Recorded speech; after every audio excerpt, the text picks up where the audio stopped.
안녕하세요 여러분, 쭈나오빠입니다. 여러분도 이번에 나온 오징어 게임 시즌2를 보셨나요? 저는 시즌1을 되게 재밌게 봤었는데 시즌2는 뭔가 시즌1만큼의 감동은 없던 것 같아요. 뭔가 부족한 부분이 하나씩 있었어요. 그럼에도 불구하고 재미는 있었던 괜찮은 작품이에요. 오늘은 오징어 게임에 대한 얘기를 해볼 건데 혹시 아직 오징어 게임 시즌2를 안 보신 분들은 다음에 오징어 게임을 보시고 이 에피소드를 들으러 오시면 더 좋을 것 같아요. 제 생각엔 오징어 게임 시즌2의 가장 큰 불만점은 플롯이랑 개연성이라고 생각해요. 시즌2의 스토리는 주인공 성기훈이 오징어 게임을 멈추려고 다시 오징어 게임에 들어가는 데서 시작하죠. 그런데 웃긴 게 계획은 아주 거창한데 게임을 멈추기 위한 준비를 하나도 안 했어요. 분명히 첫 번째 게임에서 우승을 하고 나서 2년 뒤에 다시 시작한 게임인데 그동안 한 게 없어요. 성기훈의 계획은 이빨에 GPS 칩을 달고 다시 게임에 참여해서 오징어 게임이 열리는 곳의 위치를 알아내겠다. 근데 너무 허술해요. 왜냐면 이미 오징어 게임에 참여를 하면서 이곳이 일반적인 시설이 아니란 걸 알아냈잖아요. 상식적으로 456명의 참가자들을 모을 수 있고 게임에 탈락한 참가자들은 가차없이 죽여버리고 게임만을 위한 거대한 시설을 만들 수 있으면서 총을 휴대하고 있는 직원들을 둘 정도로 거대한 조직을 상대하는데 아무런 준비도 안 해요. 운동도 안 해, 격투기도 안 배워, 제대로 된 계획도 안 세웠어.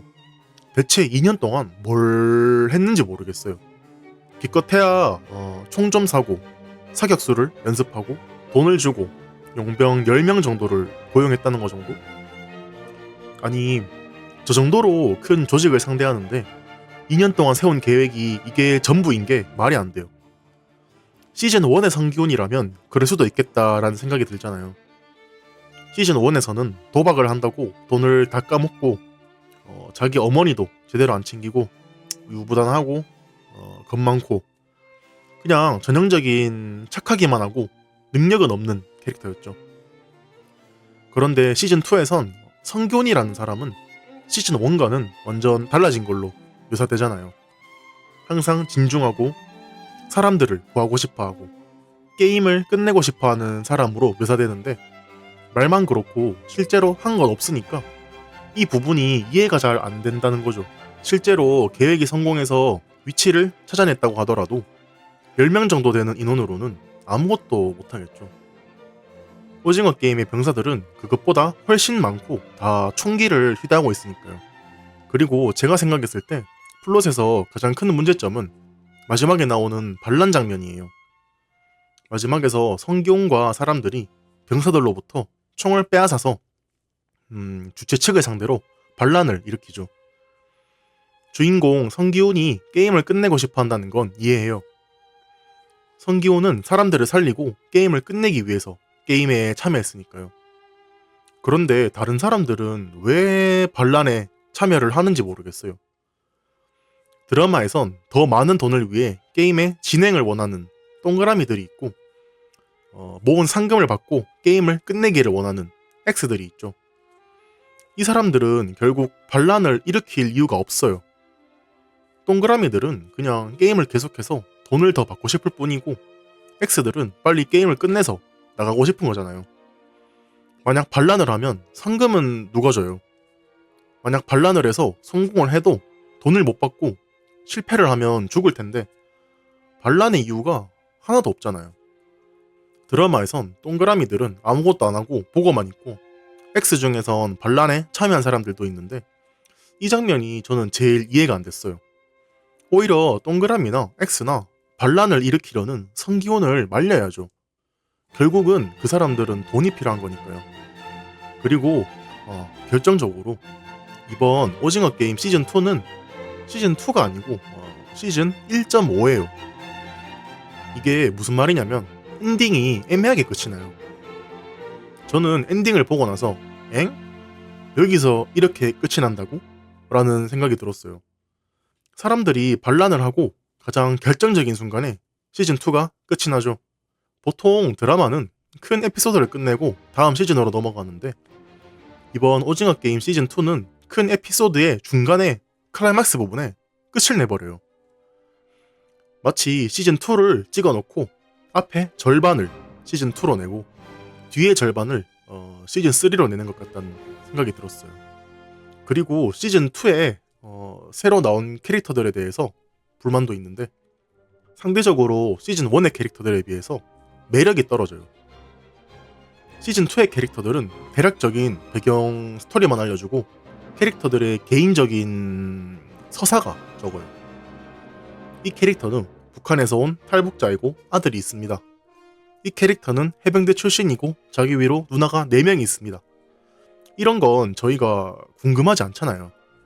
일단 캐릭터가 매력적이라고 생각되면 이런 사소한 부분도 자연스럽게 궁금해지는 거죠. 시즌 1에는 매력적인 캐릭터들이 많죠. 예를 들면 주인공 친구 상호가 있죠.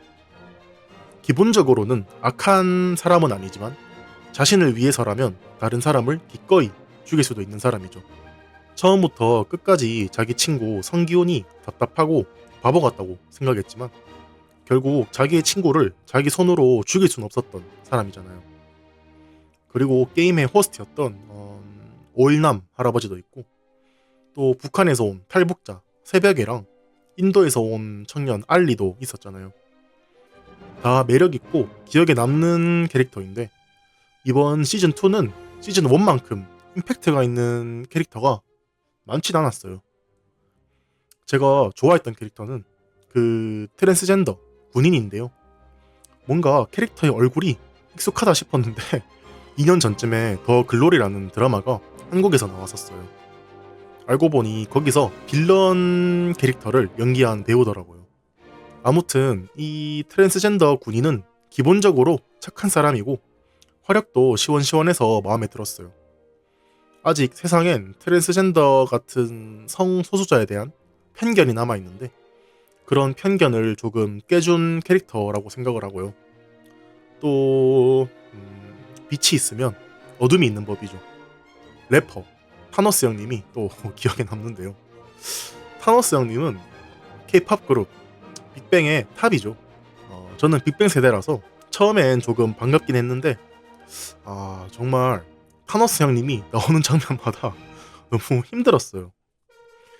일단 뜬금없이 랩을 하는 게 웃기고 또 영어랑 한국어랑 섞어 쓰는 거? 진짜 미칠 것 같아요.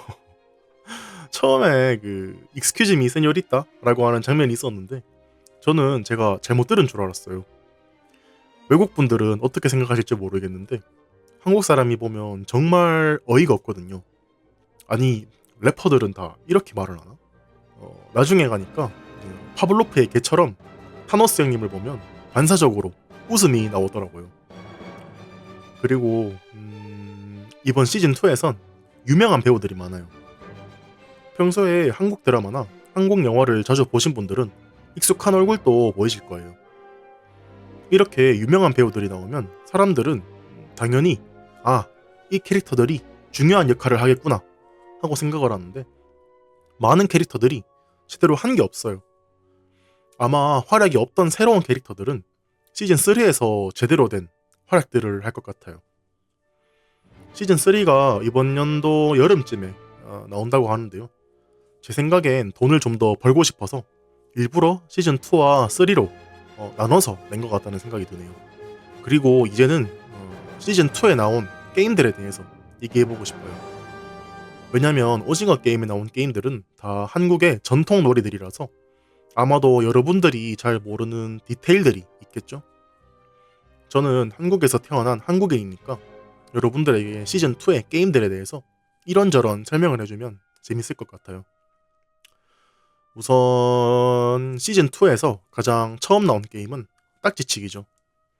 사실 시즌1에서도 가장 처음에 보여준 게임인데 딱지치기라는 게임에 대해서 간단하게 설명드리면 딱지는 종이를 접어서 납작하게 만든 물건이에요.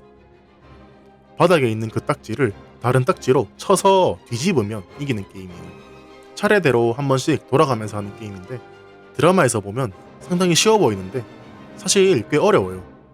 정확한 위치에 정확한 힘으로 딱지를 쳐야 하는데 한두 번 해본다고 되는 게 아니에요. 경험과 기술이 많이 필요한 게임이거든요.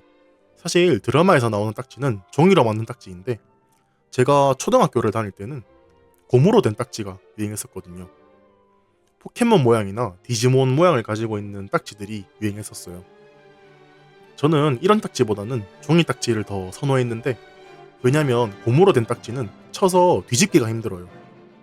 종이는 훨씬 더 잘 뒤집어지고 타격감도 있거든요. 하지만 종이로 된 딱지는 만들기 귀찮고 유지 보수가 귀찮다는 게 단점이죠. 그리고 오징어 게임에 참가해서 한 첫 번째 게임으로는 무궁화 꽃이 피었습니다. 인데요. 이것도 시즌 1에서 나왔던 게임이죠. 이 게임은 저도 어릴 때 많이 했었어요. 사실 어려울 건 없는 게임이에요. 오히려 너무 쉬워서 일부러 어렵게 만들려고 했던 게임이었어요. 술래는 얼굴을 돌리고 구호를 외치는데 여러분들이 드라마에서 봤을 때도 구호가 되게 길고 느리잖아요. 무궁화 꽃이 피었습니다. 근데 일부러 이걸 엄청 빠르게 하는 경우가 있었죠. 무궁화 꽃이 피었습니다. 이렇게도 했었고 또 중간에 리듬을 바꿔서 엇박을 넣는 경우도 있었어요. 예를 들면 무궁화 꽃이 피었습니다 처럼 하기도 했었고요. 그리고 드라마에선 움직이다가 걸리면 총을 쏴버리는데 실제로는 죽이진 않고요. 움직이다가 걸린 사람은 술래한테 잡혀요. 술래랑 손가락을 걸고 있는데 잡힌 사람들은 줄줄이 손가락을 걸게 되는 거죠. 그러다가 끝까지 안 잡히고 도착한 사람은 술래의 손가락을 끊을 수 있는데 그러면 술래한테 잡혔던 사람들은 모두 도망칠 수 있어요. 그럼 술래가 잡으러 쫓아가는데 가장 먼저 잡힌 사람은 다음번에 술래가 되는 거죠. 만약 아무도 안 잡힌다면 술래가 다시 한번 술래를 더 해야 하고요. 간단하지만 되게 스릴 있는 게임인데 저도 알아보니 이런 게임은 전 세계에서 있는 게임이래요. 유럽에도 있고 아시아에도 있고 브라질에도 있대요. 세세한 룰과 구호만 다른 느낌이네요. 그리고 두 번째 라운드에선 5개의 게임을 묶어서 했었죠. 두 번째 라운드의 첫 번째 게임은 5인 6각 달리기인데요. 간단하게 말하면 5명이 6발로 걷는다는 뜻이죠. 이거는 사실 게임은 아니에요. 드라마에서도 사실 게임으로 나온 건 아니고 시간을 끌게 해서 게임의 난이도를 높이는 장치로 나왔었죠. 실제로 애들이 하던 게임은 아니고 초등학교 때 운동회를 1년에 한 번 정도 했었어요. 거기서 2인 3각으로 2명이서 뛰는데 중간에 다리를 묶어서 총 3개의 다리로 결승 지점까지 빨리 뛰어가는 경기가 있었어요. 이게 생각보다 어렵진 않은데 마음이 급해지거나 뛰는 사람 둘의 호흡이 안 맞으면 넘어지거나 발이 꼬여서 오히려 더 느려지거든요. 드라마의 5인 6각은 여기서 모티브를 얻어서 만들어진 미니게임인 거죠. 그리고 두 번째 라운드의 두 번째 게임은 딱지치기. 이건 처음에 말해봤으니 넘어가고 세 번째 게임은 비석치기죠. 사실 비석치기는 제가 해본 적이 없어서 어떤 게임이다 라고 말을 못하겠어요. 그래서 비석치기는 패스할게요. 그리고 네 번째 게임은 공기놀이였죠. 이건 드라마에서 보셨다시피 저글링처럼 공기알 하나를 던지고 그 사이에 다른 공기알을 짚고 이걸 반복하는 게임인데 문제는 저는 이 게임을 해본 적이 없어요. 왜냐면 저는 남자라서 해본 적이 없어요. 이게 무슨 말이냐면 드라마를 자세히 보신 분들은 기억하실 텐데요. 주인공과 같은 팀에 있던 그 해병대 남자가 자기 위로 누나가 4명이나 있어서 공기를 잘한다고 했잖아요. 아마 여기서 이해하셨을 텐데 공기놀이는 보통 여자들이 하는 게임이어서 그래요. 왜 그런지도 모르겠어요. 그래서 저는 한 번도 해본 적은 없고 여자애들이 하는 걸 본 적은 있어요. 딱 봐도 어려운 놀이이죠. 실제로 드라마 내에서도 그 해병대 친구가 한 번에 성공을 하니까 다른 사람들이 다 놀라는 장면이 나와요. 드라마에서 공기놀이를 하는 손만 보여줬는데 실제로 배우가 한 건 아니고 공기놀이를 매우 잘하는 사람을 불러서 찍은 장면이래요. 그렇게 하기는 엄청 어렵다는 뜻이죠. 두 번째 라운드의 5번째 게임은 팽이치기였는데 원래 이 팽이치기는 크게 보면 2가지 방식이 있어요. 첫 번째가 드라마에서 나온 것처럼 줄을 팽이에 감아서 던지는 방식이고 두 번째가 팽이를 처음에 손으로 돌리고 끈이 달린 막대기로 계속 쳐서 팽이가 더 오래 돌게끔 하는 방식이에요. 드라마에서는 줄을 팽이에 감아서 던지는 방식으로 나왔죠. 사실 둘 다 우리 세대에 하던 게임은 아니에요. 제가 초등학생일 때 현장학습으로 민속촌이나 옛날 문화를 체험할 수 있는 곳에 갔었는데 그런 곳에서 해볼 수 있었어요. 드라마에서 나온 팽이치기는 봤을 땐 되게 쉬워 보이잖아요. 그냥 줄만 꼼꼼히 감아서 던지면 될 것 같은데 해보면 쉽지가 않아요. 줄도 힘을 줘서 제대로 감아야 하고 중간에 한번 흐트러지면 처음부터 다시 해야 하는 경우도 많아요. 그리고 그렇게 잘 감아도 팽이를 잘못 던지면 팽이가 넘어지니까 신경 써야 할 부분이 엄청 많아요. 하지만 두 번째 방법은 비교적 쉬워요. 그냥 팽이를 손으로 돌리고 줄로 팽이를 치면 팽이가 계속 돌아가는데 너무 위쪽도 아니고 너무 아래쪽도 아니고 약간 아래쪽을 적당한 힘으로 치면 팽이를 계속 돌릴 수 있거든요. 그렇게 어렵진 않고 여러분도 조금만 해보면 요령을 찾을 수 있을 거예요. 사실 우리 세대가 하던 팽이는 탑블레이드죠. 외국에선 베이블레이드라고 하던 것 같은데 저는 이 탑블레이드에 미쳐 살았던 기억이 있어요. 그때 애니메이션도 열심히 봤었는데 저는 초록색 팽이 현무를 좋아했었어요. 디펜스가 좋다고 했었던 기억도 나는데 이제는 다 추억이죠.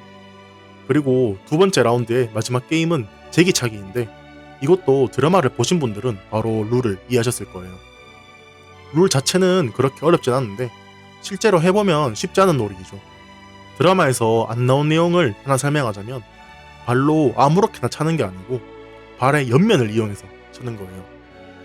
물론 그래야만 하는 건 아니지만 옆면으로 차야 좀 더 안정적으로 자기가 원하는 곳에 원하는 힘으로 찰 수 있거든요. 이렇게 룰 자체는 어렵지 않은데 여러 번 차는 게 꽤 어려워요. 한 번에 20번, 30번도 넘게 차는 잘하는 사람들도 있어요. 드라마에선 특히 더 어려웠는데 5인 6각을 한다고 한 발이 묶여 있었잖아요.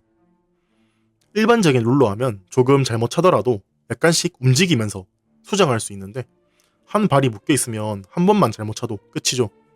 실제로 드라마에서도 456번이 잘못 찼을 때 1번이 기지를 발휘해서 자기 발을 움직여서 마지막에 한 번 차서 성공시켰죠. 그리고 시즌2의 마지막 게임은 짝짓기였는데요. 이것도 자주 하던 게임은 아니었고 초등학교에서 한 해를 마무리하고 다음 학년으로 넘어갈 때는 특별히 수업을 안 하고 간단한 놀이들을 했었거든요. 저희 때가 한 반에 30명 정도가 있었으니까 이 게임을 하기에는 인원도 딱 괜찮았어요. 사람이 너무 적으면 재미없거든요. 이것도 딱히 특별한 건 없어요. 드라마에서 보던 그대로의 게임이라고 생각하시면 돼요. 그리고 실제로 드라마처럼 이 게임 때문에 기분이 상해서 싸우던 애들도 있었어요. 사실 지금이야 우리는 성인이니까 게임은 게임으로 생각하지만 초등학교 애들한테는 게임이 엄청 중요하잖아요. 그래서 자기를 버리고 다른 팀에 가서 살아남거나 하면 엄청 감정이 상하는 거죠. 그리고 시즌2의 쿠키 영상을 보신 분들이 있나요? 쿠키 영상에서 남자 인형이 나오죠. 많은 사람들이 그 인형의 이름을 철수라고 예측하는데요. 왜냐면 무궁화 꽃이 피었습니다. 게임 인형의 이름이 영이거든요. 철수와 영이는 교과서에 나오는 전형적인 남자의 캐릭터와 여자의 캐릭터의 이름이에요. 그렇다면 아마 철수도 영이처럼 살인 인형으로 나올 것 같은데 저도 빨리 시즌3를 보고 싶네요. 오늘은 오징어 게임에 대해서 얘기해봤는데요. 여러분의 나라에 특이한 전통놀이가 있나요? 그리고 여러분은 이번 오징어 게임 시즌2에 대해서 어떻게 생각하시나요? 오늘 또 쭈나오빠의 팟캐스트를 들어주셔서 감사합니다.